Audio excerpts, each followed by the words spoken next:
There's a lot of this going on in Detroit these days. Now that the city is out of bankruptcy, it's tearing down scores of vacant houses in deteriorating neighborhoods. Hello?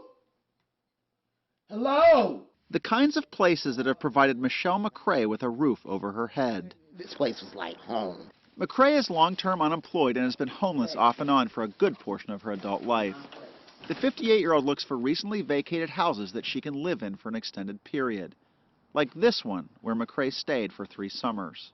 It was fixed up, the floors were clean, the walls were clean, there wasn't trash everywhere, none of that stuff. Some Detroiters think it's better to have squatters like McCrae in houses they are taking care of, rather than leaving the houses empty and vulnerable to scrappers, drug peddlers, and the like. When the people saw in the neighborhood that we were actually living here, keeping the place clean and wasn't a lot of traffic, they didn't bother us. They were like, yeah, we'd rather for them to stay there than somebody to come over here acting stupid. Others don't have such a favorable opinion of squatting. I believe it's become an epidemic in Detroit. Letitia Johnson wants abandoned homes in her East English Village neighborhood to be lived in, just not by squatters. That person is not responsible for it. So I don't personally believe there is a such thing as a good squatter.